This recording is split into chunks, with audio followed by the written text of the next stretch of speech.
Now, Rami Khouri is a distinguished public policy fellow at American University of Beirut. He joins us once again from New York. Rami, thank you for being with us again. Now, just a few days ago, 2 days ago, we were talking at the same time about Israel and Netanyahu feeling embattled, that there was perhaps pressure for them to do a deal because, well, they were feeling more and more isolated on the global stage. Well, they've only done and taken another step and doubled down on that. What happens next? Well, Rashad, this is what Israel does. When they're cornered, when they're feeling embattled, they use more military might. They attack new targets. They threaten people. They cajole people to go into more negotiations without being serious. This is typical for their behavior. They don't have a consistent policy. Their only consistent policy is to assure the dominance of the state of Israel in the region using a military force against anybody, anywhere, anytime. And they've done that. And they can do it because the U.S. essentially backs them up. Nobody else has tried to stop them. The U.S. is telling them, go ahead. So this is, I think, the explanation for this. Also, the Israelis have assassinated many Palestinian leaders before, PLO members and Hamas members. They assassinated Sheikh Ahmed Yassin, Abdulaziz Rantisi. They tried to assassinate Khalid Mishal, who was in Amman.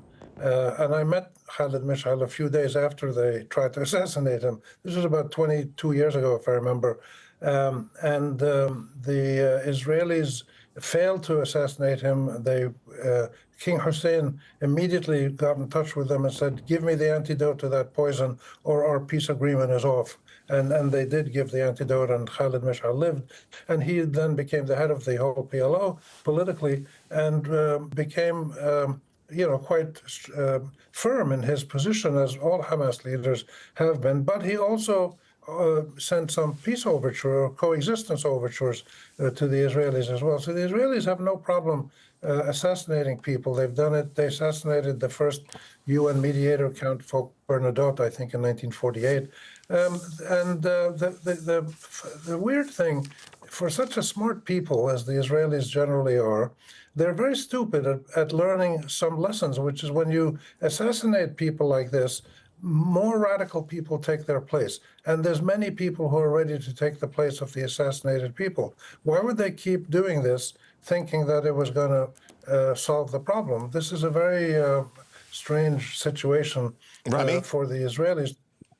Maybe that's exactly what they do want to do, and therefore make the other side look more and more unappealing and more radicalized, and therefore get their political agenda through as a consequence of this. Talking of which, we were talking earlier, and this curiously and perhaps counterintuitively, this strike on these Hamas leaders here in Doha could actually, counterintuitively, as I said, perhaps present an opportunity. It could. This could be his way of pressuring them even more, scaring them. If he attacked a meeting of the top leadership, I'm surprised if that was the situation, because I doubt the Hamas leaders would all meet together in a building that could be attacked so easily. But let's assume that's what happened. He was trying to send a message to them that if you don't agree to my he wants submission. He doesn't want a full, equal ceasefire and peace. He wants Hamas to submit and to surrender, which they're not going to do. They've stuck to their positions. They have a lot of international and Arab support. But this could be a tactic he's using to speed up the ceasefire agreement. But it won't work because they've always done the opposite, Hamas, when they've been attacked or threatened like this.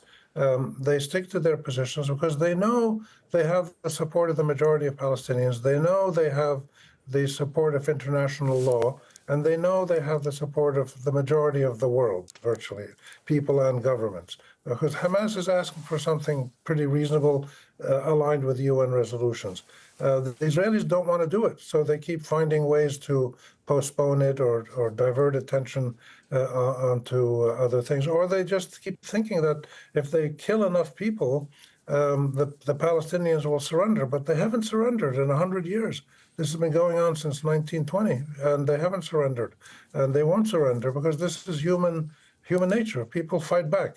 And it's possible that this operation was done with the intention of not killing the leaders, but scaring them. I mean, I'm kind of puzzled why they had, I think, 7 different jets involved and 20 missiles fired or something like that.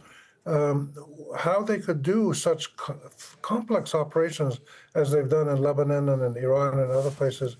But in a situation like this, where the 5 leaders were in one building, they didn't kill them.